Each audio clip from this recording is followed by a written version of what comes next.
It's preseason time, and we have a huge preseason update coming here for League of Legends. What's up, fellow gamers? Phreak here, and let's talk about the fact that there is a bunch going on with this patch update. There, in fact, are going to be plenty of spreadsheets, as always, so let's talk about what's going on here.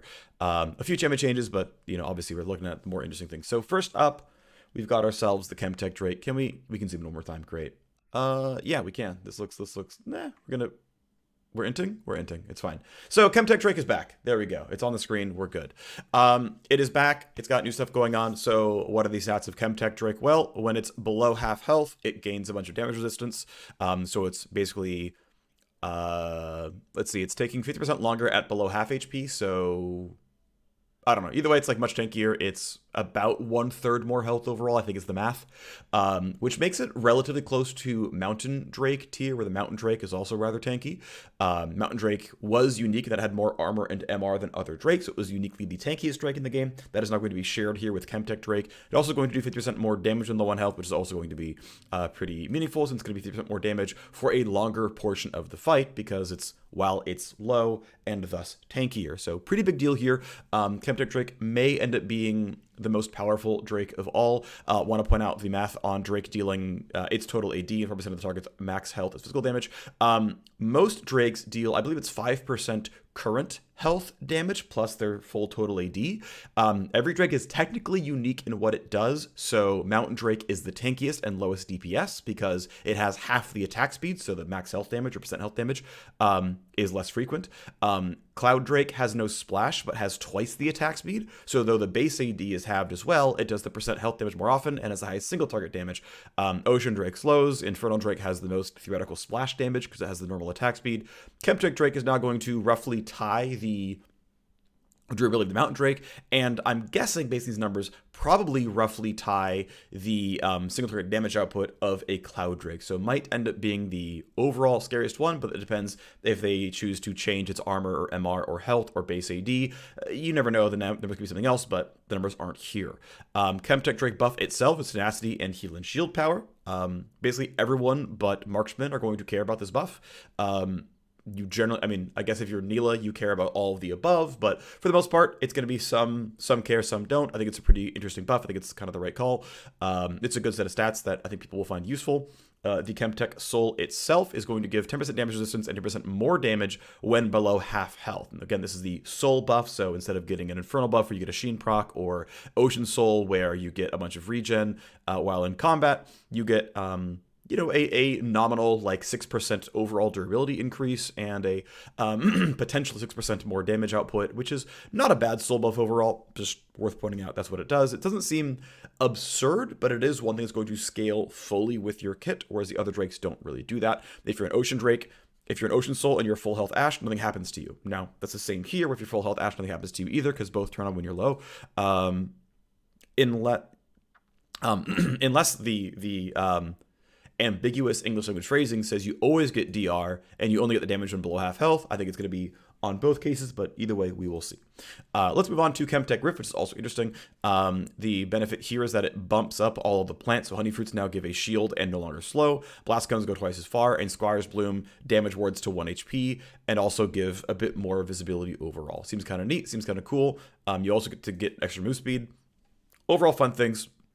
I think it's a much better design than the zombie mode and better design than the Chem Fog, so I think this is cool to bring it back and in a much better version, so good job on version 2 of the Chemtech Drake and Rift.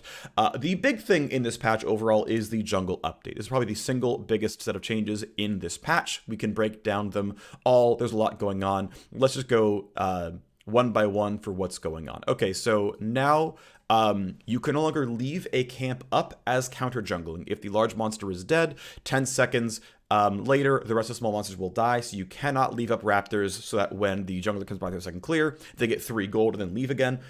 It will still spawn later. It's 10 seconds and then the thing goes around, but the monster will be marked for death. They will die. Counter jungling, you cannot leave a small part of a camp behind.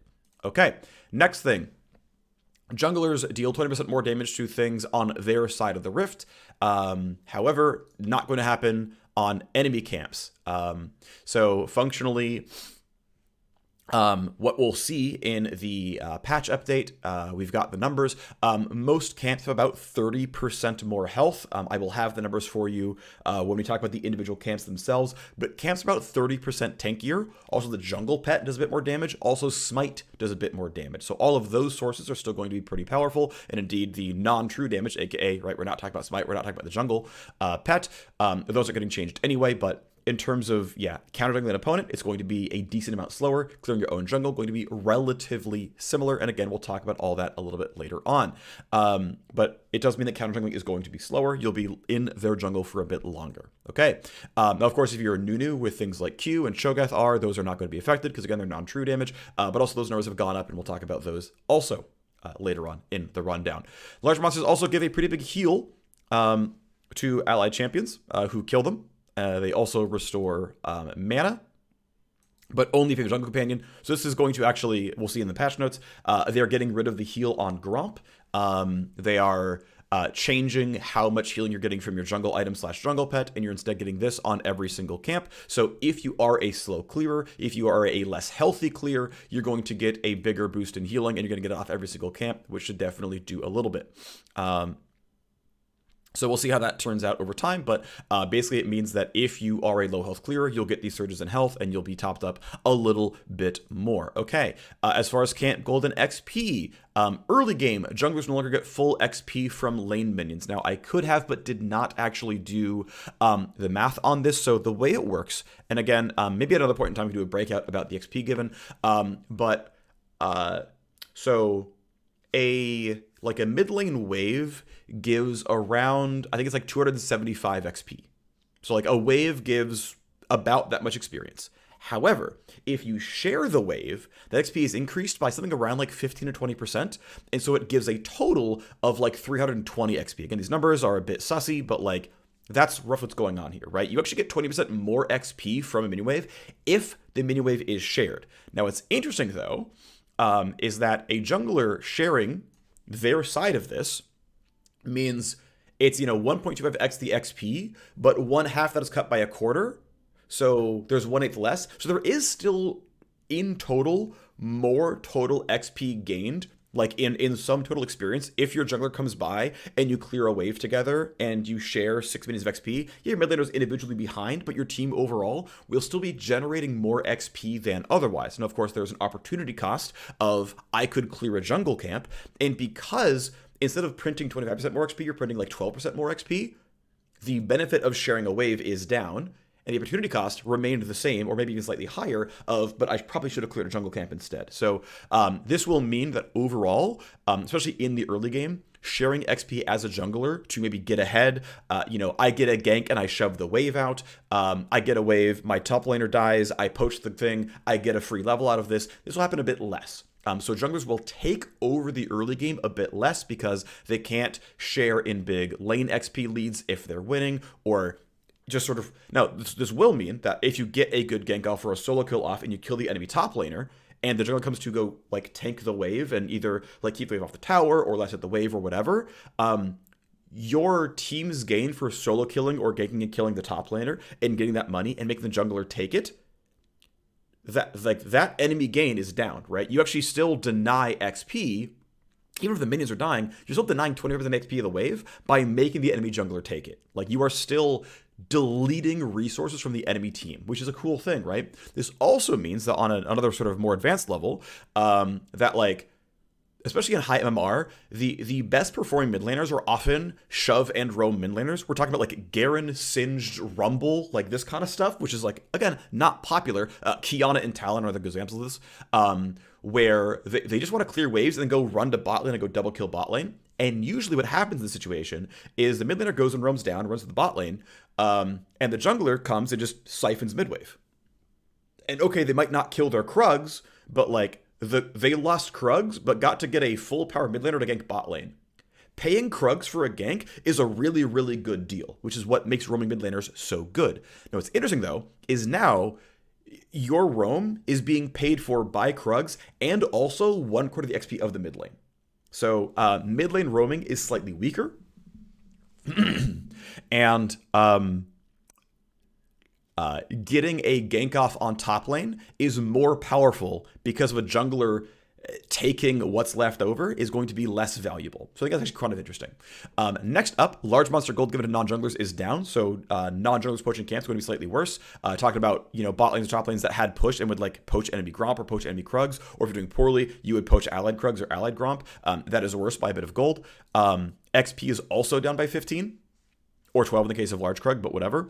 So again, the poaching is worse. As we mentioned just before, Gromp, well, as it's implied, but it is in the patch notes. Gromp also doesn't provide a heal to anyone who kills it anymore. It's only the jungler, so the kill Gromp and then heal back up and keep going is also down, so that's also going to be going away. So keep that one in mind. But, however, large monsters given an extra 15 XP if you have a jungle companion. So I am not 100% certain, although I believe because of how this is worded, where non-junglers get less gold and then non-junglers get less XP, I believe this might mean the total XP for a jungler in the jungle is up. Now, as we mentioned, right, there is less XP given to you by killing lane minions or participating in lane minions dying.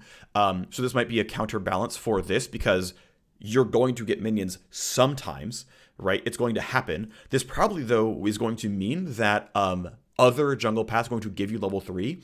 It is entirely possible now that like red Raptors blue will be level 3, whereas that wouldn't have done it before. You had to kill Gromp or Krugs to get 3 on a 3 camp clear. And it might now mean that actually any 3 camps will work because of the bonus XP given here. So that actually could be a pretty big deal for opening up a lot more possible jungle paths.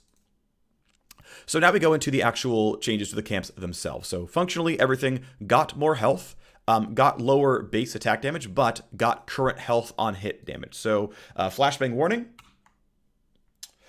Here is a quick rundown of how much more HP the camps got, and based on how much current health you have, how much damage per hit the camps are dealing. I believe camps never gained damage on level. They only gained health on level. I could be wrong about that, but let's just pretend the numbers are close enough, and either way, it's the first level of the camp. So red and blue buff have 24% more health, right? We talked about you doing 20% more damage inside your own jungle. That's going to mostly counterbalance this exact effect. Again, Smite does a bit more damage. We'll talk about jungle pets a bit later on for how much damage those deal. But you can see that very early on, at very, very low health points, red and blue deal a bit less damage, but functionally it is more lethal to everyone. Right? Like a level 1 champion has 500-600 health, and the camp is 20% more lethal to you and 20% tankier as well. So people are going to generically lose more health in the jungle. Now, they will get health back from finishing killing the red buff, finishing killing the blue buff, finishing killing Krugs, but you are going to be taking more damage while jungling and then spiking back up. Then taking more damage and spiking back up based on the missing health heal from the earlier point in the patch notes. So red and blue buff, 20% more HP, around 20-30% more damage in a lot of cases. Gromp, 30% more HP, literally always more damage than before. Now, to be fair, Gromp had a weird factor of like having like harder hitting or faster attacks early on in the camp. I don't believe that went anywhere. We can look at the Gromp point here. Right, no longer heals anyone who kills it, but again, just health, attack damage, bit less attack range, but whatever. And again, percent current health on hit, so more lethal, substantially tankier. Gromp is a much bigger deal overall as a camp. Ancient Krug actually loses damage at low health targets. Again, still 30% tankier. Ancient Krug no longer splits into middle Krug. So the big one splits into 4 small ones, and the middle one splits into 2 small ones, but it's only 1 split each. The camp is going to be much, much quicker. And of course, because there are 2 fewer medium Krugs to kill, there is less total XP and gold in the camp. This is compensated somewhat by the 15 bonus XP per camp overall in the jungle, but worth noting that Krugs are going to be a little bit less valuable and a little bit less rewarding on a gold and XP front, but also less time taken. I think overall probably a positive thing. Cool beans there. Here's, as we talked about with the Krugs, 3% current health on hit.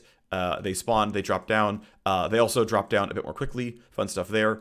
Wolves update, Raptors update, red is same as blue. We can go to these numbers as well. Wolves got 33% more health or 31% more health for the little ones, which is functionally identical. Damage output, similar to red and blue, where technically if you're really, really, really low, it's a bit less damage to you, but functionally, again, a bit more threatening as a camp.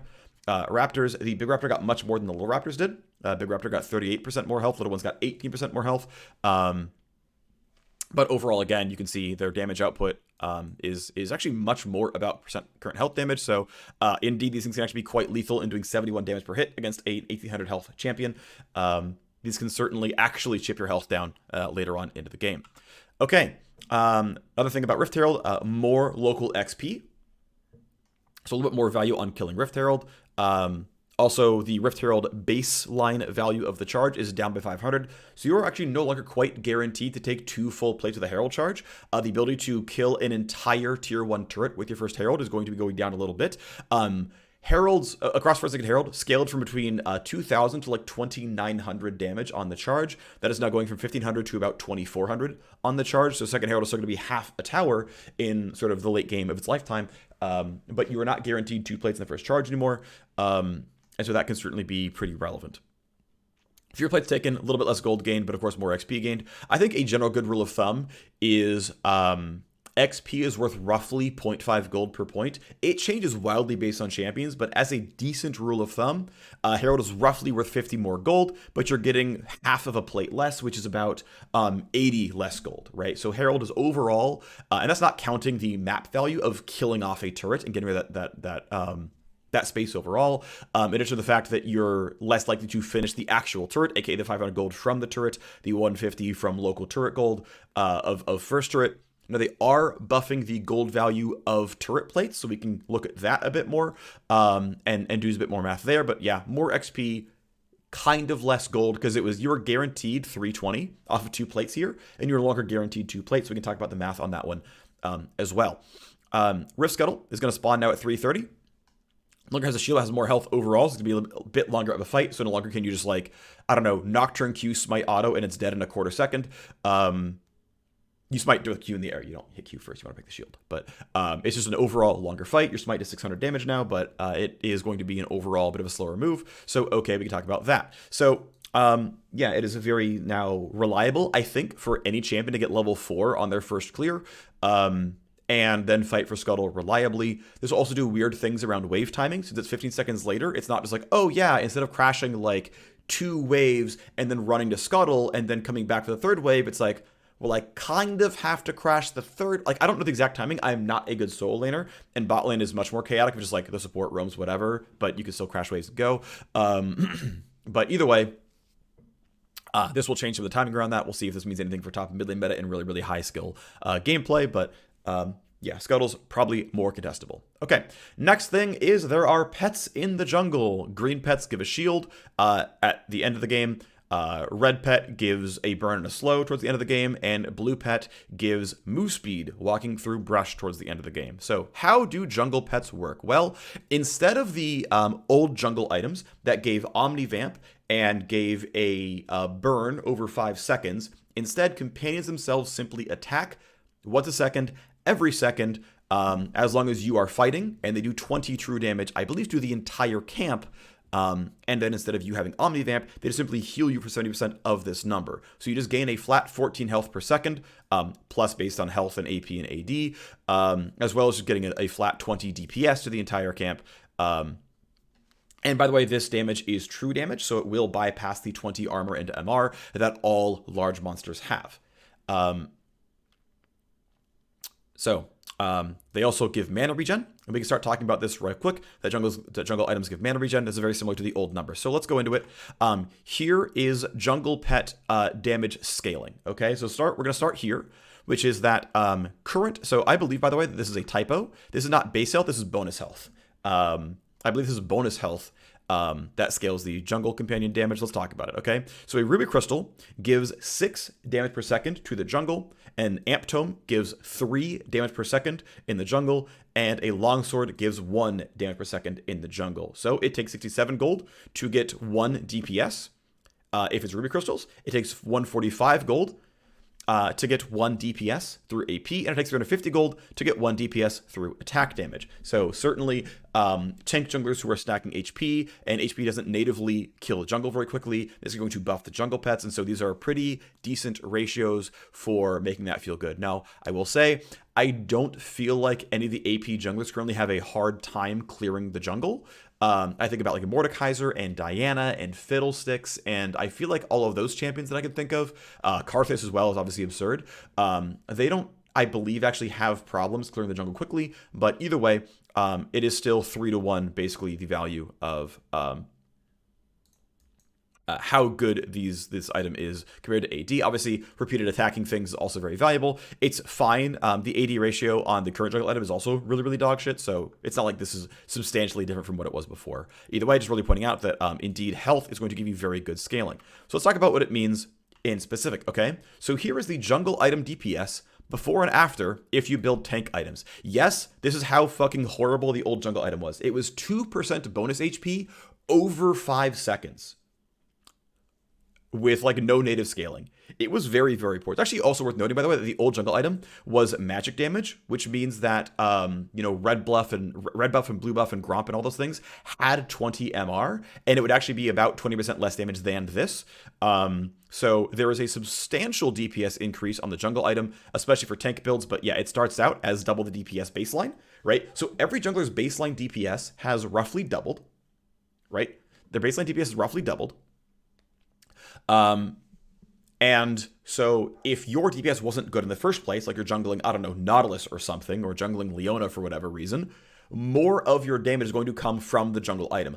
Also, because as long as you're attacking, the pet is attacking, it doesn't matter what the cooldowns are on your AoE abilities. The pet is just going to AoE the camp because you're attacking. So things like Nocturne Q would like tag the entire camp and put the jungle burn on like all of the raptors, but his passive wouldn't do it. So he'd get like 5 seconds of jungle burn on small raptors, then have to wait for Q to come back up and hope that that would finish the camp off. And now it's just like, well, as long as Nocturne is attacking the camp, everything is burning for, instead of 12, 23-ish DPS. So it's much easier to AoE everything. The requirement to pull raptors into your entire skill shot for things like Jarvan Q and Nocturne Q or Mordekaiser Q is less important. It's just going to work.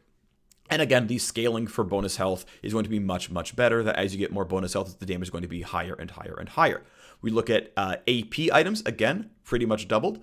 Obviously the scaling, right, where it was 4x as good as it was before, it's not quite so here, right? The old jungle item went from 12 to 18. It went from 13 to 31 for AP champions. Now it's about 24 to 67. So you can see that my theoretical top end for big health buys and big AP buys across a generic game, which is no death cap, theoretically jungle item is doing more for a health stacker than an AP stacker. But again, the jungle item is still about twice as good for an AP champion. We talk about AD, and yes, the scaling was really this fucking abysmal. It was really this bad. It was 5% bonus AD across 5 seconds. 1% bonus AD per second is not exactly a lot of damage. This is the DPS of the item with AD, and again, it's about twice as good for the AD characters as well. Now, obviously, Darius and Master Yi and such don't super need clear speed necessarily. Indeed, this still is kind of left in the dust because the AD champions clear pretty well, but again, the big winners are the health version of the item, which now actually scales and is pretty useful. Now, not only do jungle camps indeed they give the healing here as well. Okay, great. But the jungle items still gives mana regen. Companions will provide owners with increased mana regen in the jungle, including your jungle, enemy jungle, and the river. So the conditions are the same. It still scales linearly, to my understanding. With missing health, it is still flat mana regen. Functionally, the formula just changed from what it was to what it is now. Basically, it's either way, like if you're at half mana, here's the numbers. Here's the mana per 5 seconds before and after. It is always about 7% more mana in the jungle. If you're full mana, nothing changes. If you're really, really low on mana, the absolute difference is the same, or absolute difference grows, but it's still 8 to 6% more mana regen in the jungle. So there is slightly more mana regen in the jungle now. So if you are a mana hungry jungler, it's going to be slightly better for you. So a Karthus, for example, Fiddlesticks, I don't think could quite but the reliance on blue buff is slightly lower here. Again, just a very, very small amount of extra mana increase. This formula isn't terribly relevant. It is simply linear scaling. Based on champion level, which is what it already was before. The numbers are simply a little bit higher. Jungle companions will evolve twice throughout the game. I believe it's 20 and 40 tweets. Treats are the evolves. You get a treat by getting a large monster takedown. This means a takedown, by the way, is saying if you get an assist as well. So, for example, if I leash blue and my midlaner takes it, I also get a treat for that one. I also get an extra treat every minute automatically before a final evolution. And then I get bonus treats much later on with bonus gold coming in. So gold income in the jungle is up via treats to the tune of about 1 gold per minute. 1 gold per second, roughly, right? 50 bonus gold per treat per minute. So about 1 gold per second in the jungle early on, and then about 0.6 gold per second. Still have to cash in on camps, but overall gold income in the jungle appears to be up, as far as I can tell, plus jungle monster value, plus all that stuff. We'll see what jungle speed feels like with higher health on jungle camps, but certainly feels like there's something there. Okay, so as companions evolve, your smite goes from 600 to 900 true damage. Smite, as you get your 20th camp cleared, which is going to be roughly 4 full clears of the jungle. Again, roughly, maybe a bit lower because of the automatic treats coming in, but that's going to be about 10 minutes. It's going to be a little bit slower than old smite timings.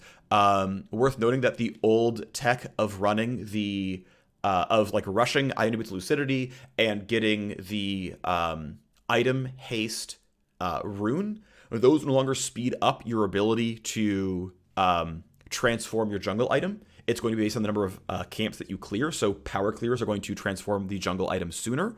And they're going to get functionally blue smite. Now, I didn't see the actual data on this. I'm assuming the level scaling starts around level 9 or something.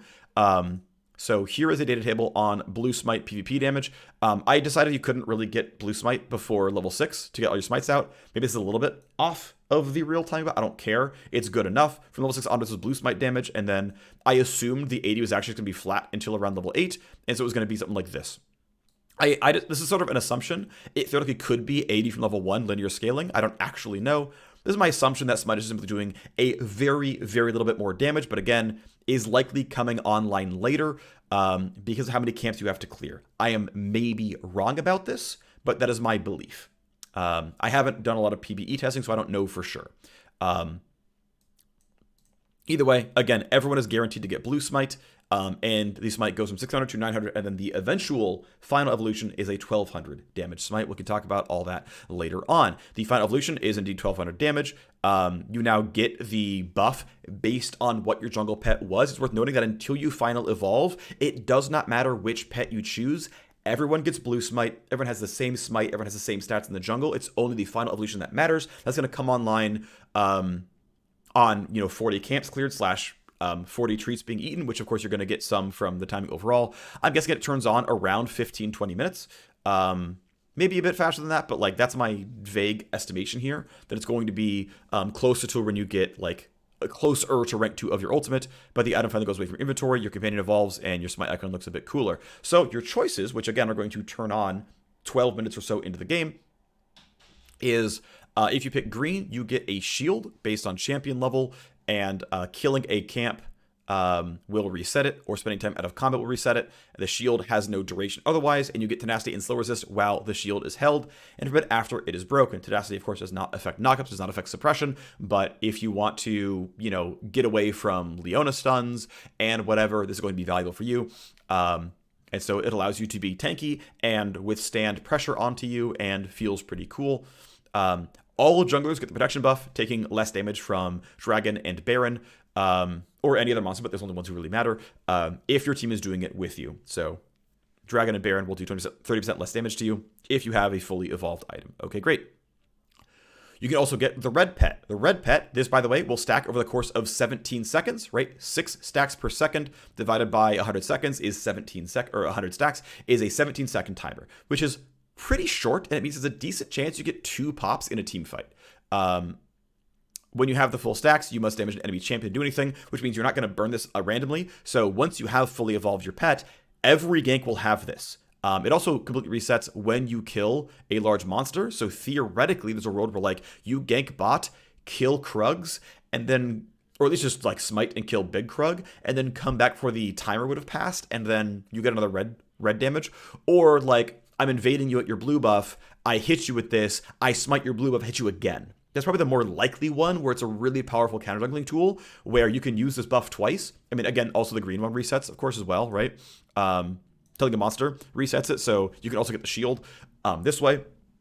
The burn is 5% max health true damage. So think about like a 2,000 max health champion. This is 10% is 200, 5% is 100.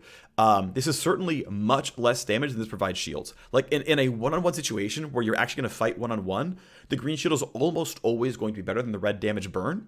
So if you're like, oh, I can't win one-on-ones, Lee Sin's going to invade me, and my Nautilus jungler Maokai is going to be weak, green pet actually beats red pet in a straight-up fight. Because you're going to block more damage than the burn will deal. Plus you get the tenacity, plus everything else should be doing that for you. Of course, yes, you're going to be slowed a little bit, but you're probably okay there. And then there's Blue Smite, or the blue pet, which is going to be a bunch of move speed in a brush that decays over 2 seconds. This is definitely, and again, it's going to come on fairly late, right? It's going to be 12, 15 minutes into the game or something. But you're going to have a lot of move speed in later game gank scenarios or roaming to your team. This might affect your jungle pathing a little bit, where you are unsure what you're trying to do. One thing to point out, by the way, as we stop here, right, because this is going to be based on brush, which you're like, wait a second, Infernal Rift gets rid of brush, and Ocean Rift adds a bunch of brush. Like, what am I going to do? So my understanding is it is not hard to sell and rebuy jungle items, because the item does not disappear until the final evolve. That's when the item goes away, and I believe all treats, all progress is saved on selling and rebuying.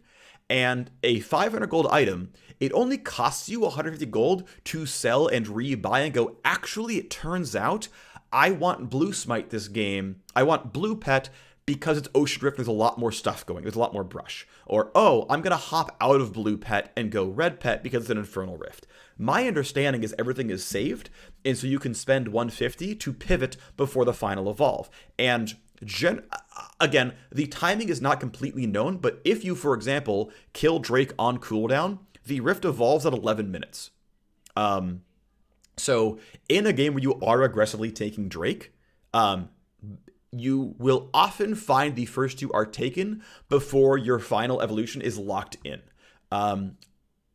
I don't know if there's further ways down the line to, like, later on buy another jungle item later and be like, no, but really, let me change over to Green Smite. I think that would be worth doing. I think in a follow-up patch, I don't think this kind of thing needs to be a long-term commitment for players. I think it having some kind of gold cost is fine. Having a switching cost is fine. But there is switching at least available until the final evolution. And I think in a future patch, I think the designers could maybe add a way to switch your final evolution down the line. Because again, the jungle clears are going to be identical. The smite is identical. It is only the final evolution buff itself. And that is not locked in until pretty late on into the game. Okay, let's move forward. Leashing has been updated. TLDR, leash ranges are much smaller. However, as long as you or the monster are inside the leash range, it will count as not losing patience. Also, it will be much better about resetting and getting fucked. So for example, if like you're fighting red buff and the idiot pike support or whatever keeps walking into melee range and walking out, and every target switch keeps resetting patience, that's going to be less punishing. Not only is there now a soft reset where it will walk towards the middle, but if you hit it, it'll turn around and get patience back instead of fully resetting to the middle and getting all its health back. But also, I think it's going to be better about the target swapping and not getting screwed up. So many fewer resets inside the jungle. There is a bit less room to move these things around, but still room for you yourself to be in a brush while fighting them. So overall, just a bit more obvious. I think these are really good updates. I like the Leashing change. I think they're pretty smart. But basically, it's just going to tell you what the leash range is, and it's going to be fine. Now, one thing I want to point out, though, is so the old jungle clear tech was to let camps have the generic tech was once you got a camp down to 40 health, you could just run away, and it would burn from your jungle item for 40 damage before the patience ran out, and you would kill the camp. So this wouldn't kill red or blue; those can't touch jungle items. But Gromp, wolves, raptors, those things, if it had 40 health left, you could just walk away and you would get the kill. That is still true because the jungle pets deal 20 damage per hit, and the way the tech works is pets will attack twice after your last attack. And so if the jungle still has full patience and you walk away from Gromp at 40 health, you attack it, it goes to 40 health, and you walk away, your pet will hit once, hit twice, deal 44 damage, and you will get the kill. And patience will not run out until that's happening. So you can still do the 40 health jungle kite. It's just much more obvious as your pet deals really obvious true damage in more distinct chunks. So that tech, as far as I can tell, is still there and hasn't really gone anywhere. You weren't leashing from as far away. The amount of time you're saving by perfect leashing is down a little bit, but the location of that spot is more obvious. The rules around how much damage the pet deals is more obvious.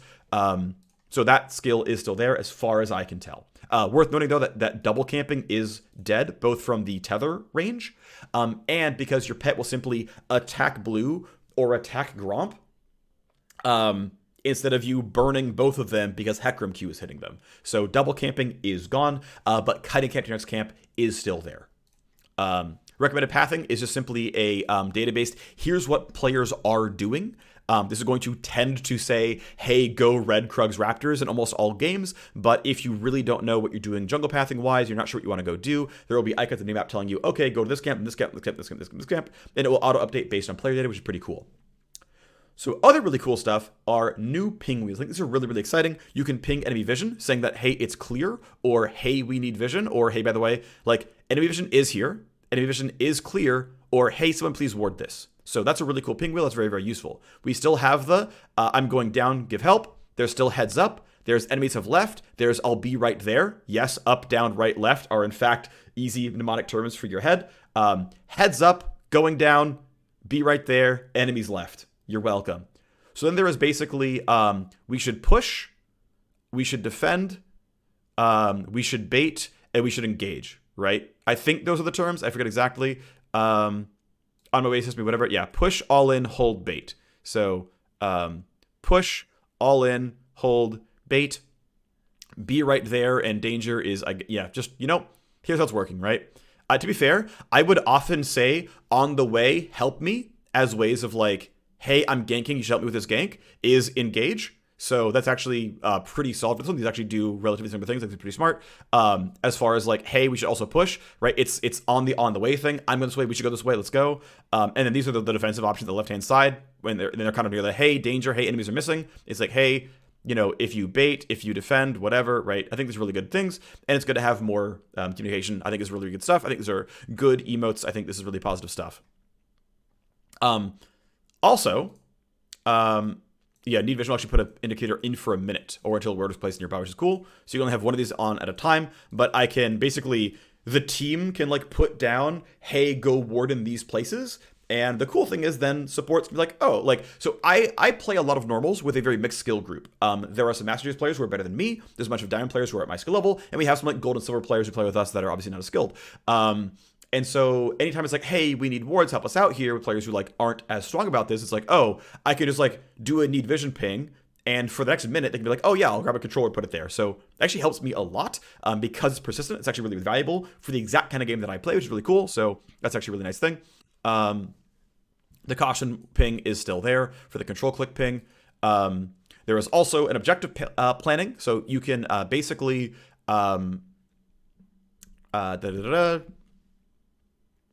players can vote whether or not they like to contest an objective. Juggler's vote will be counted as 2 votes, and a total of 4 votes for or against will be considered aligned.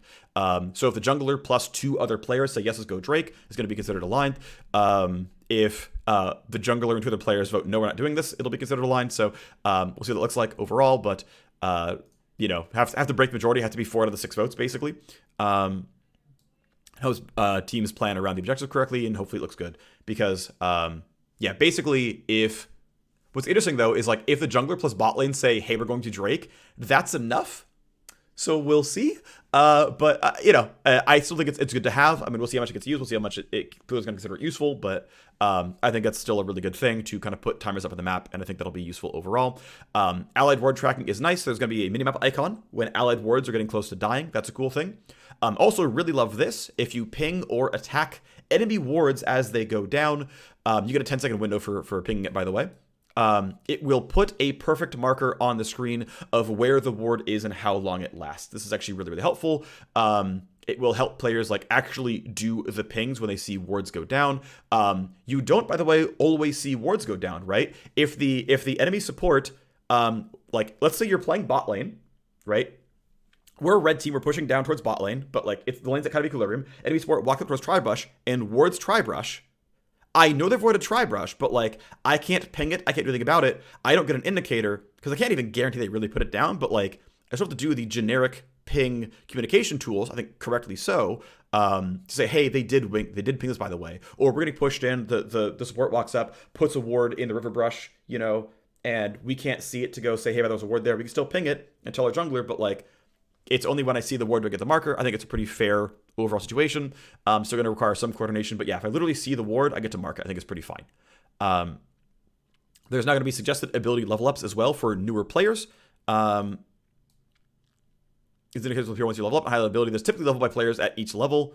We updated each patch, and so you're getting all the latest greatest information. So if you don't know, people tend to rank at level 1, 2, 3, etc. on a champion. You're going to see a highlight for what is most typical, which is interesting. We'll see how that turns out for people, but there are some strong uncommon ability orders.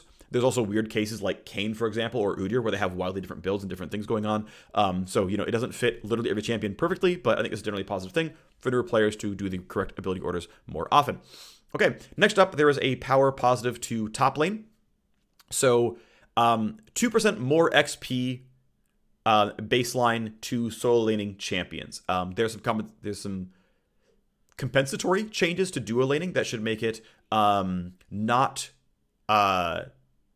increased much at all or decreased much at all for bot lane. So bot lane is functionally unchanged. Duo lanes are unchanged. Top laners get full gold but now more XP. Mid laners get further reduced gold but more XP. So instead of losing for the first 15 minutes, instead of losing 10 gold every 3 waves, if they had perfect cannon CS, they're going to lose up to 19 gold every 3 waves, but that's also only if they're getting perfect CS, which of course they weren't. No mid laner was, so this is not actually that much less gold than you think. As like the mid laners were always there for the cannon. This is actually going to be relatively similar gold income to before. All things considered, it actually will be. Obviously, the better you are at farming, the more this matters. This will actually lower the power of mid lane in high MMR more than low MMR, which is interesting. But of course, it will be a direct power increase to top lane because they're going to get more XP overall. And it shouldn't change bot lane much, so there's going to be more resources into top lane. Now, it's worth noting that the benefit that top lane got was in experience, not in gold. So if you were a lane bully who could send people out of CS, but not XP, the amount you're denying your opponent goes down. So champions like Kayle, who could often sit in lane, wanted to level, but didn't always have the ability to farm because of the fear of getting lane bullied. Any scaling passive laner is going to be stronger in top lane now. Also going to be stronger in mid lane now, right? There's less gold to fight over, so the ability to CS isn't as important, but XP is up as well. So generally speaking, passive champions who couldn't lane very strongly are doing better in both top lane and even more so in mid lane. And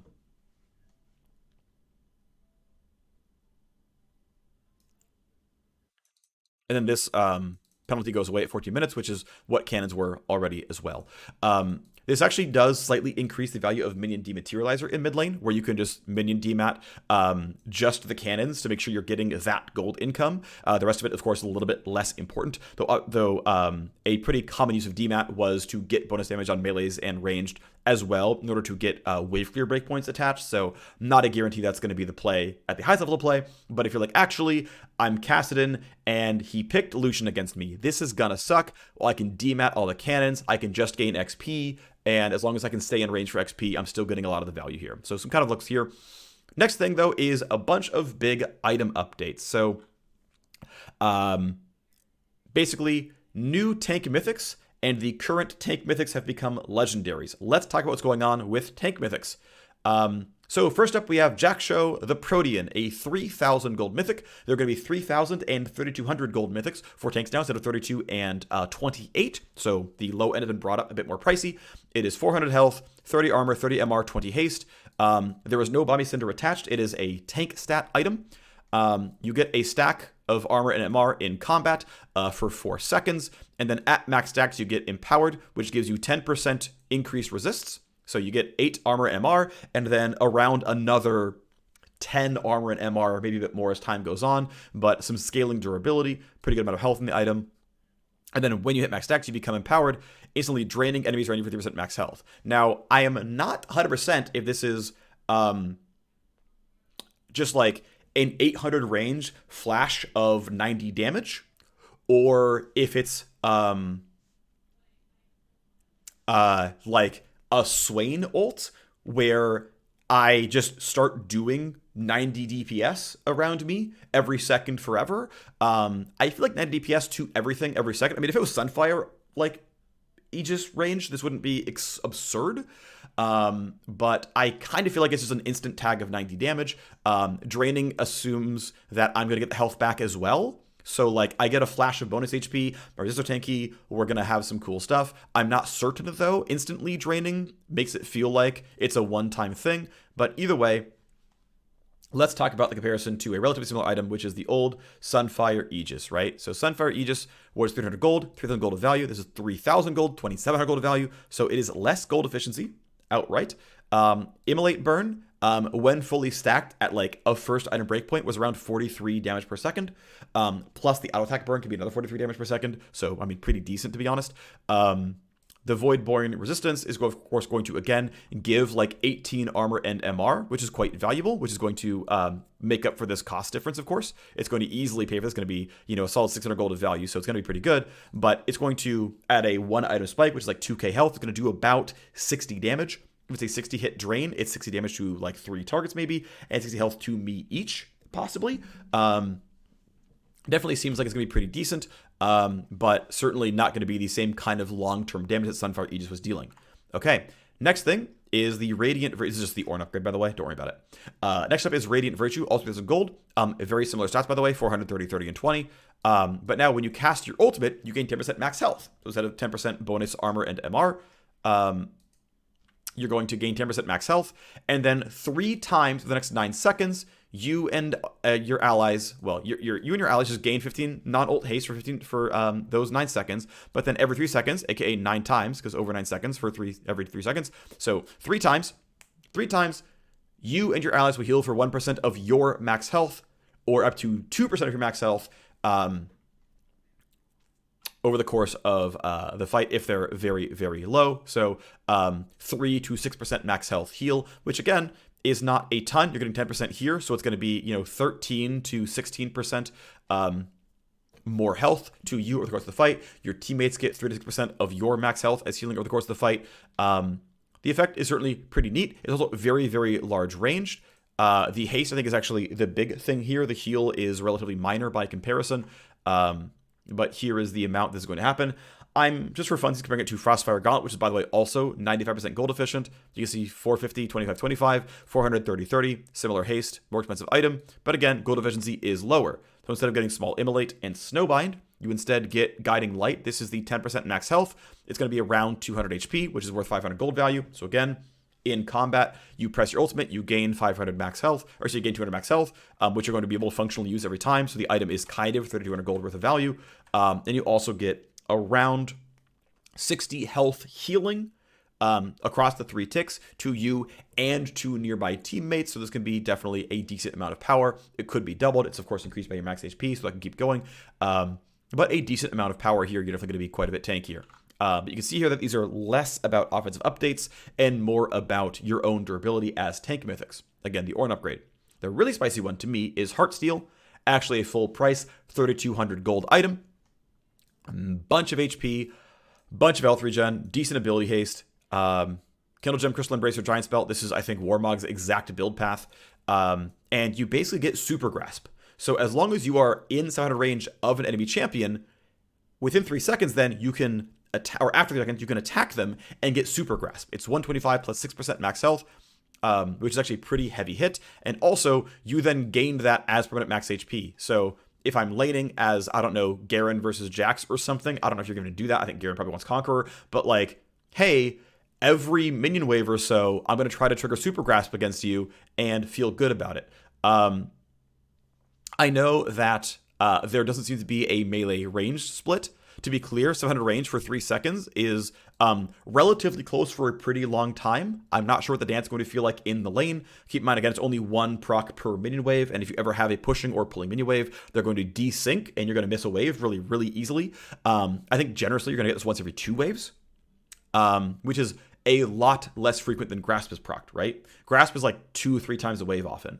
So it is much less frequent, but obviously still pretty valuable. I mean, 40 plus 2% max HP is like about what Grasp deals in the first place, right? So that sort of frequency, that kind of power, we'll see what it looks like, but certainly is a very exciting item. So Heartsteel is once again a full price item. So we're going to compare it to Sunfire Aegis.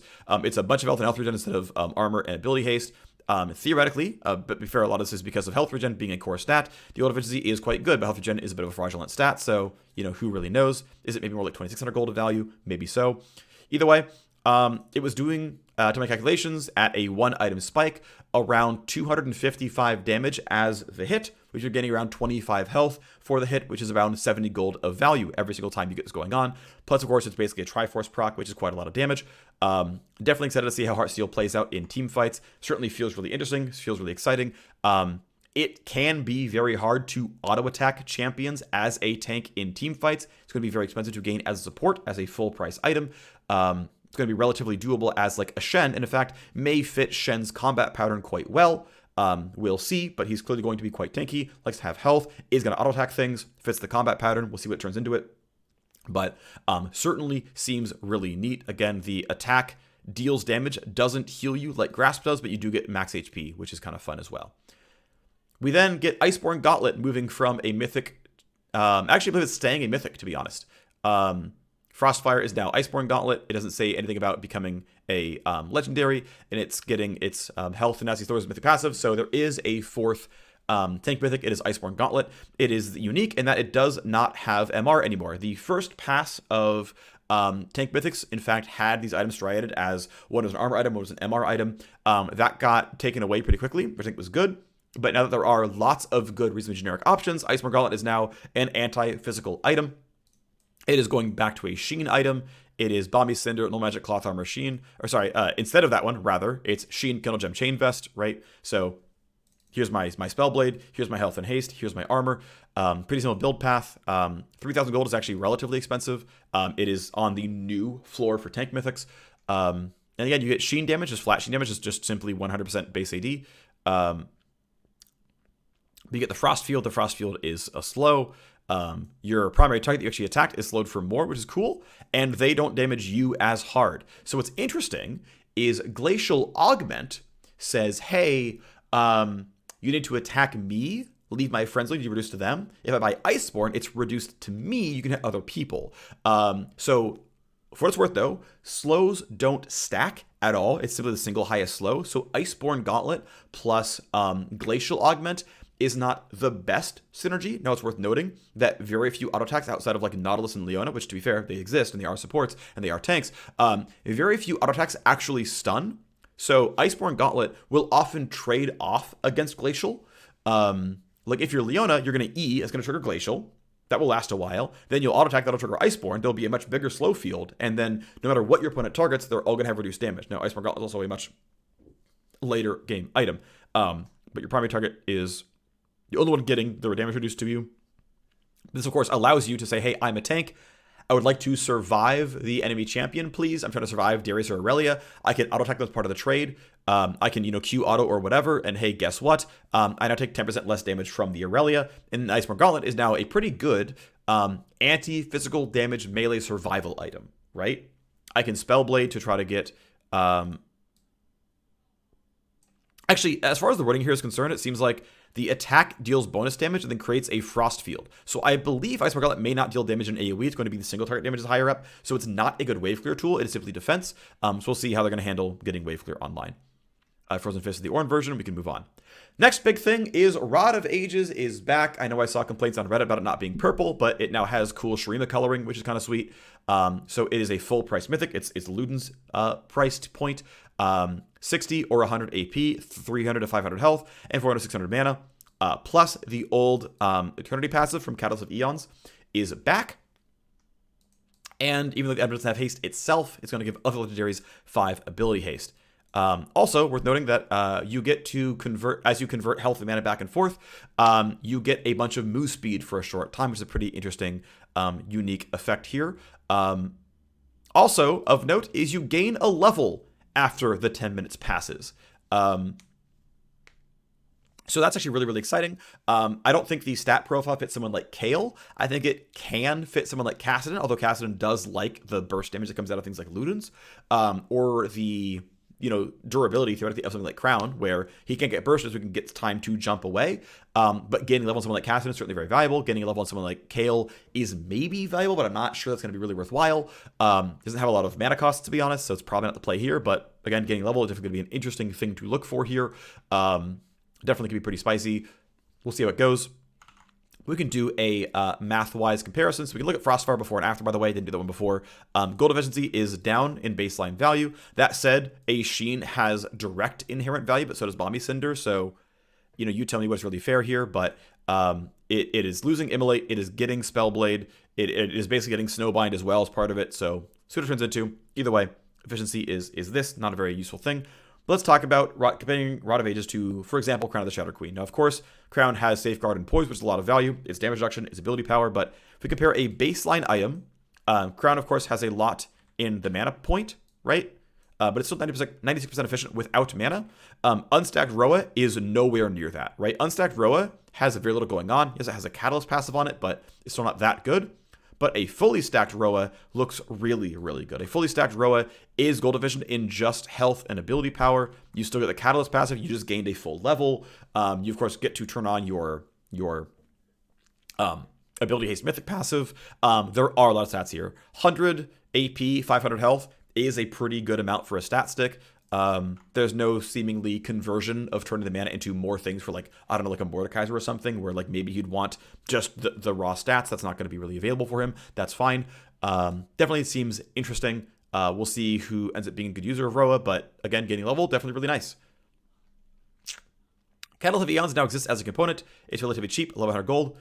Health, mana, very similar to the old version. 8% of pre-mitigation damage is gained as mana, and 20% of mana spent is gained as health. So you get some sustain over the course of time. Makes it a pretty good early game withstand sort of item. We'll see how much this competes with something like Everfrost. It's just like a stat stick item, sort of. But if you look at someone like, I don't know, Silas versus a ranged champion, right? Where it's like, oh, I now have a mythic component that is a sustain item, right? If I buy Catalyst, every Q is going to heal me for like 10 health. That's pretty useful because I'm going to cast like 15 Qs over the course of the lane. That's a lot of health coming back in. And the sustain can be really, really valuable. It's much cheaper, by the way, than Lost Chapter. So if you are losing the lane and Azir takes the Lost Chapter recall and I buy a Catalyst recall at 200 less gold, I can maybe get there and sustain the lane and stay alive. I think this can certainly work and be valuable. We then also have Abyssal Mask coming in as a newly increased, improved upgrade to Catalyst. I'm actually glad that Abyssal Mask is actually a more aggressive item, because ultimately Abyssal Mask is an aggressive item. I think there's a lot of ways to think about this item. I don't mind thinking of Abyssal as a selfish, aggressive item that I'm trying to increase my damage on. I think it would be cool if there was a way to make cool team helping tank items so that like support tanks had more to do. Abyssal Mask could have been a good option for this one. I think there's a version of Abyssal Mask that costs 2,000 gold and a version that costs 3,000 gold, and either one can be good. Either way, Abyssal Mask builds from Catalyst, has health, mana, MR, and ability haste. And for 300 gold, you're getting 50 health, 300 mana, 5 MR, and a new extra passive from the Catalyst Eternity passive. That's very, very strong. It is a legendary. Let's compare old and new Abyssal Mask. Obviously, you're getting a lot of value through Unmake. Unmake was giving you 9 MR per enemy, plus shredding their MR by up to 25. Definitely pretty valuable. But that was what was keeping the item valuable at all, was actually getting this stacked up against many, many targets. New Abyssal Mask is much more gold efficient. Even if we delete the mana as part of it, it's still not too bad. Plus, it also has the Eternity passive on top as extra value, so definitely a pretty solid item. And mana is not zero value. You will get some use out of mana. Every tank wants mana somewhere. And there's now, there's a Frozen Heart option, right? As I want to be a good, like, armor tank team fighter. Now there's Abyssal Mask as I want to be a good MR tank team fighter. Each one gives mana, each one gives some cool tools, and has relatively similar stat profiles in the mana, the haste, the core resist, and ways at taking up big team fights that actually scales with the number of enemies around me, right? Frozen Heart lowers everyone's attack speed. Abyssal Mask gains stats for everyone that I'm hitting. All pretty valuable stuff, and this certainly seems like a pretty good item. Now, Rando's Omen does seem like kind of a weird one. 300 gold more expensive, 150 health, much less armor, no ability haste, and, you know, there's debate over how good the passives are. Let's talk about them. So, Randuin's Omen is going from gold efficient to very not gold efficient. That said, Rock Solid is a very good passive, so keep that one in mind, that Rock Solid is quite good. Humility goes from a minus AD, minus, I think, crit damage? Or is it just minus AD? It goes from a minus AD debuff and a very, very short slow to a simply more meaningful slow, 50% for 2 seconds.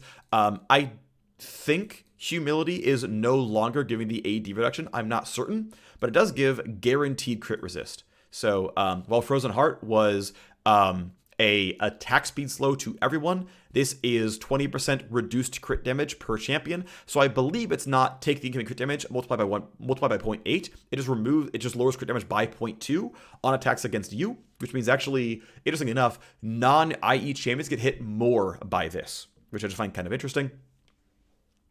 Overall, and then you still get Rock Solid, which is, of course, pretty valuable. So it's a lot of passive damage decrease against you. You get a reasonably good active slow. 55 for 2 seconds, actually pretty decent slow overall.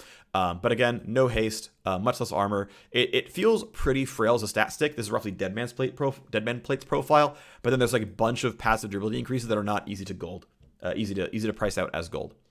Next up is Sunfire Aegis. Going back to the old Sunfire Cape legendary. Less health, more armor, less MR, no haste, cheaper build path overall, cheaper item overall by 400 gold. The scaling of Flame Touch has gone away, but Immolate, of course, is still around. As far as I can tell, though, the Immolate damage scaling over time is still there, so I can't auto-attack to light you on fire. But I can, as far as I can tell, still get the 25% more damage over time thing. So that's still going to be pretty decent, which in fact means that the Immolate's going to be the same DPS, but instead of spending a lot of money on many, many stats, and not all of which I would use at any point in time, like if, for example, right, if I was buying Sunfire Aegis against Jace, the item was 75% gold efficient. If I'm buying it against Jace now, it's still 75% gold efficient. Just pure health and armor, no haste, and no MR either. So there is an argument around this item not being nerfed by much, but as an overall tank item, it is clearly, of course, weaker. This certainly really, really kicks the teeth in of champions like Diana and Mordekaiser doing Sunfire Aegis builds, because the burn damage is certainly overall worse in a long team fight. It is overall going to do much less for just giving you generic tank stats as your only tank item, and then you just kind of, you know, go Nashes or whatever alongside it. Still could be a solid item. We'll see where it lands overall, but clearly you are paying a lot for the burn. Turbo Chemtech moves down to a legendary. It actually was ordered 2800 gold. This is a typo. So it should be the same price overall. More health, more MR, less armor, less haste. Relatively equal moving of stats. It's actually quite close to what was happening with Frostfire Gauntlet here as well, where, right, it's 400 plus 50, and then some haste. We're over here with 400 plus 50 and only 10 haste, but again, a relatively cheap item, not a mythic. And you can see the gold efficiency actually remains relatively close together. 50 health for 10 haste is not the best trade, but also it's not a mythic, so whatever. We lose the refuel damage. We keep supercharged move speed. Definitely a weaker item, but it is among legendaries. Legendaries are meant to be weaker than mythics overall to make mythics really exciting and push them to really extremes. So fair enough there. Kindle Gem, Negatron, Cloak, Ruby Crystal, indeed. Aegis of the Legion just gets a bit cheaper. It was already a decent-ish item. It was about gold efficient, but now it's just very, very gold efficient. So Aegis is now a very, very good, practically mythic component. Aegis is going to be really, really nice. You're going to be pretty happy to grab this. If you're ever going to deal with mixed damage in your matchup or something, it's going to actually look pretty solid. Vivid Hydrate's a very small reshape. It gets the stacking of Old Bloodthirster, which is going to be here. Also, Cleave got to be much, much better as a great wave clear item. This thing dropping down to 12% base and distance made wave clear really, really dog shit on this item, but now it's much, much better, and that is a positive thing. It still seems to be, there doesn't seem to be a change in trigger around spells or attacks. It is still going to do full splash damage. It is going to be lower for ranged, sure, but strictly buffs for melee.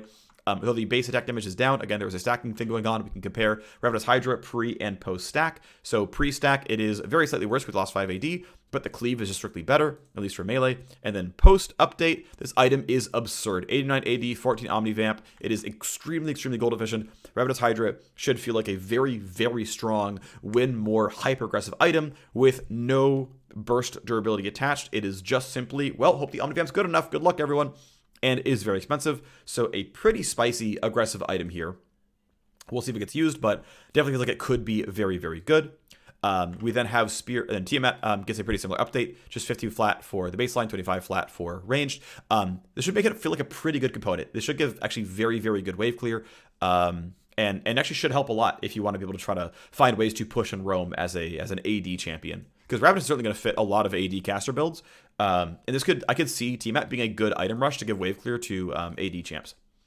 Spear of Trojan is back as a very expensive capstone type item.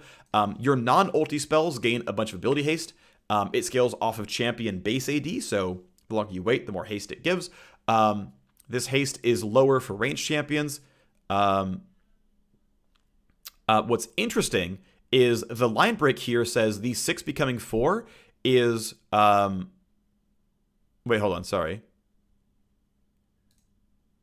Wait, what? Hold on. What's going on here?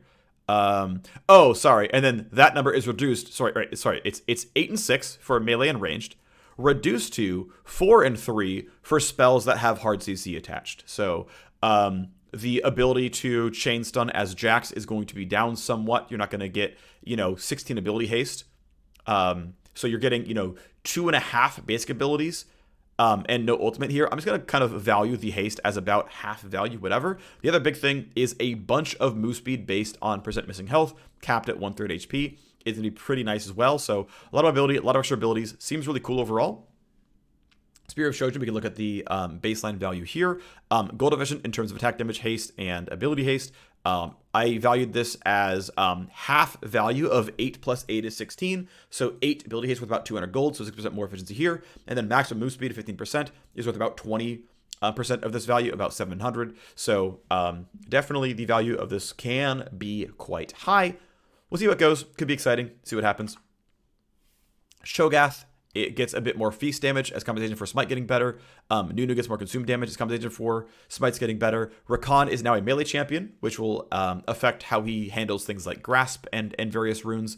So that's going to be a small buff to Rakan. It'll affect a lot of its itemization stuff. We'll see what that turns into overall. The bigger one, though, is Lily also is Tenacity, I believe. There's a Tenacity marker that is melee. No, it's not. I don't know. Whatever. There's some things that are melee versus range tagged, and this will matter a little bit. If it goes demonic, that'll matter. Which of course he's not going to buy that, but whatever.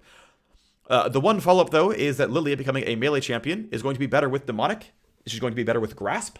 She's going to be better with Liandry's. No, Liandry's is flat no matter what. Demonic though is affected by melee range split. And this could certainly matter a lot. And so Lilia is losing some base health. She's getting only partially compensated by scaling growth. And also her passive healing against champions is going strictly down, though the AP ratio is unchanged. So here is the math on Lilia.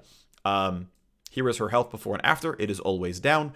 Here is her health passive healing as champions, counting for AP buys, it is also always down. Now, if you are doing a Frozen Heart Rush, if you're doing Tank Lilia instead of AP Lilia, less of this healing is getting carried by the AP ratio, and this is actually going to be even more stark if you're, for some reason, playing a tank version of Lilia. So our early game is definitely weaker as a lane bully. Less healing, less health, but things like Grasp, things like Demonic are going to be better. And the only way she's going to be better in those situations is, again, when she buys those items or gets those runes. So we'll see what happens there. Again, Smite transforms at 20 and 40 stacks into Chilling Smite. There does not exist Challenging Smite anymore. Turret plates are now worth more gold. We talked about Rift Herald a bit earlier on. So instead of always getting 320 for 2 plates, you're getting 175 plus 90 on average. So 265 is your sort of expected value of a Rift Herald charge. So you are losing about 50-ish gold expected value from the Herald charge, but you're getting about 100 gold, or sorry, 100 XP from the Herald kill. Now, again, you're also going to get less chance at the full turret dying. All that stuff still matters a little bit, but lanes are going to end a bit less. This is actually meant to be a top lane agency change overall, where you can't finish knocking someone's turret down as easily. The Herald is not going to knock down the turret as easily. Your turret will stay up. You can still play top lane more reliably. Part of what made getting top lane Herald and ending top lane so valuable was that it wasn't like, oh, well, we got 2 plates, whatever. It was finishing the entire turret meant another surge of like 600 something gold to the winning top laner, because they got the 50 global, they got the 250 local, they got the 150 local from first turret, they got the last plate. Like, all of that added up and said, oh, I'm up a full epic item on you. This lane is over. I finished mythic. You have an Iron Spike whip. This lane is over. So the turret not dying, because so much of the gold is backloaded into plate 5, first turret gold, and the final turret gold. That will do something there. But of course, working down the first 2 plates is going to be worth more gold per time, which is going to be pretty valuable. Bunch of ARAM updates, some behavioral updates. We're not going to go talk about these too much, as this is already going on plenty long. So let's go ahead and go right back to the top. And let's TLDR the preseason patch rundown. Okay, what do we have going on here? Well, Chemtech Drake is back. The encounter is not going to be too spicily different. The Drake buff is tenacity and heal and shield power, and the soul buff is 10% bonus damage and 10% damage reduction when below half health. Chemtech Rift exists, and it makes basically every fruit twice as strong. Stem fruits now give a shield and don't slow. Blast guns go twice as far, and the Firelight Bloom is going to give more vision, drop wards 1 HP, and give you move speed toward those wards for aggressive clear. Jungle changes are a pretty big deal. The TLDR is that camps are tankier and deal more damage, okay? Camps are tankier and deal more damage. However, in your own jungle, you deal 20% more damage. This roughly compensates for this change. It's close enough. Trust me on this one. Also, every single camp now heals you and restores mana. When it's killed, it's not just on the Gromp, which means, though it's more lethal and you are taking more damage in the jungle, you're going to get health back.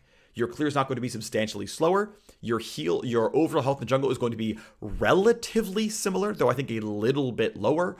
But you're not going to be sitting on 2% health the entire time.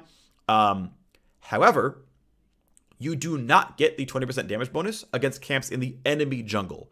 So you are fully like 20-30% slower clearing the enemy jungle, counter jungling Raptors, counter jungling Red, whatever.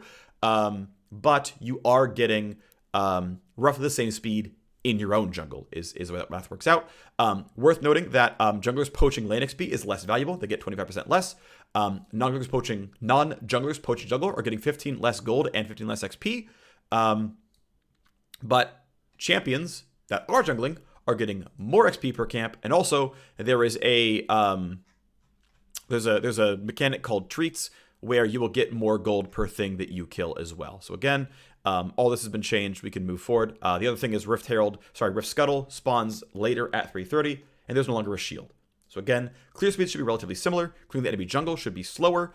Poaching jungle is less valuable, and junglers poaching lane is also less valuable. You can pick now, instead of picking what smite, you pick what pet you get. The only thing that happens when you pick a pet is the final transform, this thing over here, the last version. Those are going to be what changes at all. the first 2 stages of the jungle item, there is no difference. So what happens is companions now deal about twice the DPS in the jungle that the old jungle item used to. The burn on spell hit or attack is gone. It's now companions simply auto attack. Now what this means is companions will still last hit your camp for 40 damage when you run away, and that hasn't gone anywhere. It also means you don't have to like try to finagle the camps into a line to like land Jarvan Q or Nocturne Q to burn everything. As long as you are in combat, the entire camp is taking 20 DPS from your jungle item. The big change, though, is the health scaling on the item has gotten much, much better. So before, tanks got left in the dust and were relying on Bomby Cinder for clear speed. Now their companion has the best scaling per gold on buying health versus buying AP or AD, so that the companions can carry your jungle clear. This will somewhat close the gap on fast and slow jungle clears. Instead of getting Omnivamp, simply your companions heal you as well. So one-shotting a camp, and so instead of getting like 7% of a 3,000 health camp and healing for 210, you're going to heal for 14 to like 30 damage per auto from your pet, and that's what you're going to get is, 14 to 35 health per second, which is not going to give you 200 health over the course of the fight because you're not going to take that long to kill it probably. I believe Smite itself also doesn't heal, so a lot of that is going down. It's all baked into the camp itself. Mana regen is up about 6% in the jungle. TLDR, the 6% more mana regen. Companions, again, give you treats to feed them. They convert every 20 camps / treats eaten. You get a free treat every minute, which means it's 20 camps minus 1 per minute every time you get a treat. Okay. Everyone gets Blue Smite. Doesn't matter what you pick. First evolution for every single jungle is all the same. Every single jungler gets a 900 damage PvE smite. They get 80 to 160 blue smite. It slows and no longer gives you haste, so it's a little bit weaker. Item stays in the inventory, which means you can sell and rebuy a different one. And the companion visually evolves. The final evolution goes to 1200 damage PvE smite. 50% AoE into the camp means you're going to like one-shot raptors really, really fast. But now you also get your special companion benefit, which is a big shield for green. Every time you kill a large monster, by the way, you will refresh whatever the buff is. So you get a big turtle shell shield with tenacity on it. Or you get a decent burn with a slow attached if you pick orange. Or you get move speed in brush or move speed on killing a monster. Again, these are going to come on pretty late into the game. It is 40 large monster kills, which is, roughly like 8 respawns in the jungle, which is like 16 minutes, right?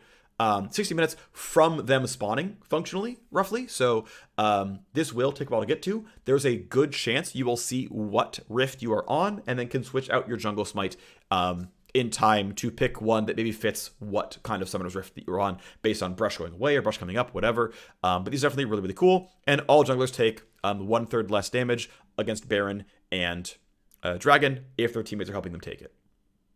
Okay, so basically, leashing is much stricter, but also much more obvious where the leashing rage is. This removes double camping, but also that's basically it, right? Double camping is gone, but you can still run away, and your pet will do 40 damage to kill the camp at the very, very end. There is minimap icons for recommended pathing. This is just sort of like, what are the common paths that people run in, I believe, high MMR. I think it's especially selected for high MMR, but here's what, diamond level junglers tend to path, so go for it, buddy. So make it a little bit easier for you. I think it's really, really cool. There's a bunch of new pings. You can say, hey, push the wave. Hey, engage the team fight. Hey, hold on, I'm coming. Hey, bait the engage. There's also, I have cleared the vision. The vision is all gone. There is, hey, I need a ward here. So 6 new pings. Looks really cool. Also, when you ping an enemy ward that you have seen, or just if you simply attacked it, it will put a marker on the screen that says, hey, there is a ward here. Here is the timer. Here is where it is. Cool stuff there. There's also ability recommendations on level up, which will help new players as well, or people who aren't experienced with their champion. Here's what is commonly leveled on your champion.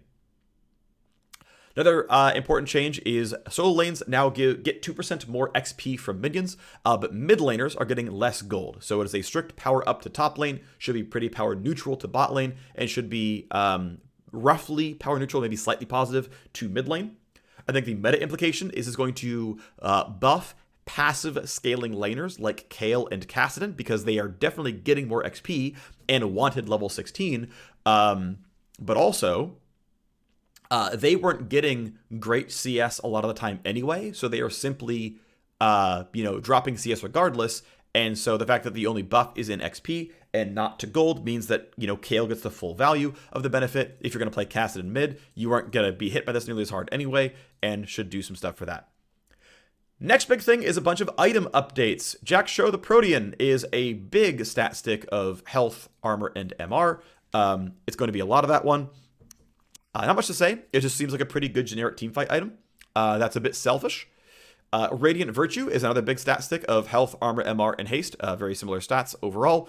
But the cool thing is that when you cast your ult, you get a bunch of health, and you give your teammates non-ult ability haste and a bunch of health regen for the next 9 seconds, which it'd be pretty good for like, hey, we're team fighting, I'm here, let's go do stuff. It is at the 3,000 gold price point. It is a relatively expensive tank mythic. It is much more than like Locket or even Shroud, but either you can scrimp the money together as Nautilus or Leona, or you just say, screw it, I am a team fight focused tank. I'm Zac or something, let's do it this way. I'm Maokai top lane, I'm Ornn, whatever, let's go join the team. And as long as you're near your teammates, the range is very, very large. 1200 range is very extreme. So I can Malphite ult, and I'm still hitting the like backline Ashe in a lot of cases. Not all cases, but a lot of cases I'm still hitting my backliner with this haste and heal. The really scary one, though, the really, I think, interesting one, the most interesting one, I think both other mythics are cool, is Heartsteel, which basically gives you a big grasp proc on a 30-second cooldown per target. This, I think, is going to be very, very interesting. Keep in mind, it is a full price mythic. It's going to be coming online pretty late into the game, right? This is, 8, 9, 10 minutes into the game. This is level 6, 7, 8, something like that. 9, something around there. But I get big grasp on a 30-second cooldown per target, and if I can try to find ways to hit enemies over the course of this fight, I'm going to feel really good about this one. This can certainly be really interesting. I'm curious what kind of weird abuse case is going to be available there. But it is only a one-time burst of moderate damage. If you're playing like Diana, Yasuo, whatever, like you're trying to kill things, this does not give you remotely enough damage to make your champion want to skip on shield bow or rocket belt or whatever. It's not close. But it does have fun permanent health stacking, which is interesting, and I think overall is just kind of neat. Iceborne Gauntlet loses the MR, gains some armor, loses the Balmy Cinder. That one's gone, and now it just simply gives you a bigger slow field and reduces the damage people who are hitting you. So it can be quite good in a anti-AD melee matchup where I can auto-attack you, put on the slow field, stay alive, survive Darius in the side lane, things like that. Rod of Ages is in and it's back. It's a whole bunch of AP, health, and mana. Keep in mind that's going to stack up to 40 extra AP and 200 more health and mana, so it's very, very stat efficient overall. And you also gain a level. It will not increase level cap, but you will gain a level when Roa transforms. There's a chance it ends up being a good Kassadin item, for example. It is going to be a full 600 mana item, as all the other AP mythics are that have mana on them. Gaining level seems very, very valuable. Could be a really cool thing here for him. And as you spend mana and take damage, you gain the other one back. And then if you spend enough, you get a bunch of decaying boost speed, which could be pretty interesting here as well. So fun stuff. Seems a really cool item. Catalyst of Eons is back as a component. This actually is a probably really, really good first back component for weak melee into ranged lanes. So I'm thinking of like Silas and Kassadin, for example, where your opponent backs and gets a lost chapter. You back and get Catalyst. As you take damage, you get mana to spam spells for last hitting. As you spam spells for last hitting, you get some health back. It's actually going to be a pretty good durability component for early laning. Abyssal Mask now builds out of Catalyst as well. So it's still health, still mana, still MR. A bit more expensive, but you get the Eternity passive, you get some mana, you get some healing, and you still get all the old passes still there as well. Rhino's Omen, less armor, more health, no haste, more expensive. The slow is, I would say, much better. 55% for 2 seconds is better than 99% for a quarter. Definitively a better CC applicator.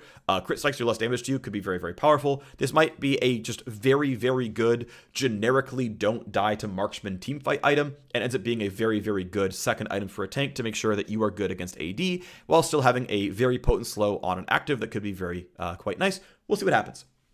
Sunfire Aegis is back to Sunfire Cape. The MR is gone. The haste is gone. It's simply health and armor. Flame Touch on the auto attack is gone, but you still get the Immolate damage.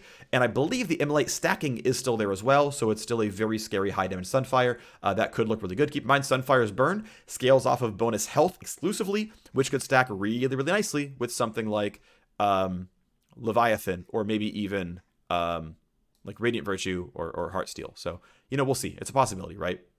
You get Warmogs next, who knows? Turbo Chemtech also demoted to Legendary, same as Sunfire was. Price has not changed. It was always 2,800 gold. More health. It's now pure MR, no armor, which makes Chemtech Rammus probably a pretty bad idea. That said, Chemtech wasn't the best Rammus item, so don't worry about it. Bit less haste, though. Loses the refuel pop damage, but hey, relatively cheap. It's a source of the active move speed and could feel pretty good overall. Aegis is to be a very, very cheap component that should feel very strong. Aegis is now an incredibly gold efficient component, and you're happy to rush it in any case where you're taking mixed damage in your situations. Ravenous Hydra gets buffed. It loses 5 AD, but it gains up to 24 AD, and if it was an Omnivamp via stack, this is like the old Bloodthirster mechanic. This seems very, very strong. Also, Cleave has been substantially buffed. No longer falls off. This is a very, very big deal. Ravenous Hydra is going to be a very, very strong item on those who can use it. It's, of course, very risky. There is no health. There's no armor. There's no MR on it. We'll see, but could be a really cool item. It is a very, very aggressive one. T-Mat gets a similar buff. The splash damage does not fall off. That is a buff. T-Mat should feel very good as a component. It's a laning component, especially for lane control. We'll see how that feels. Spear of Shojin comes in and is back. Health, attack damage, ability haste. You gain a bunch of non-ultimate ability haste as well. If it's a CC ability, it gets half that much. If you're ranged, you get one quarter less. But still, pretty big stuff here on Spear of Shojin. You get some move speed if you're getting low on health. That's actually pretty valuable here as well. So a lot of stats here. Spear of Shojin definitely looks pretty neat. It's quite gold efficient. It's a bunch of haste, bunch of health, bunch of damage, bunch of speed. Could be quite good. Cho'Gath and also Nunu get more non-champion feast damage because of how Smite got buffed. Lilia is becoming melee, so she's getting less health. Not quite fully compensated in health growth, but also quite a bit less healing versus champions via the passive to try to balance out the fact that a melee Lilia is going to be pretty scary with Demonic Embrace. Going to be pretty scary with potentially Grasp in top lane, so we'll see how this turns out, but I think still a positive thing to say, no, you're actually melee because she's actually melee. Same is true for Rakan. No compensatory nerfs because probably doesn't need it. As mentioned, Smite, instead of being 450, 900, is just 6, 9, 1200 based on companion stacks. There is no challenging Smite that is gone. Every Smite becomes blue Smite when it goes to 900 at 20 stacks. Turrets have a bit more gold per plate, but are overall tankier. There was a change earlier on the patch notes that Rift Herald is going to be doing a little bit less damage on the charge, but gives you a bit more XP from Rift Herald itself.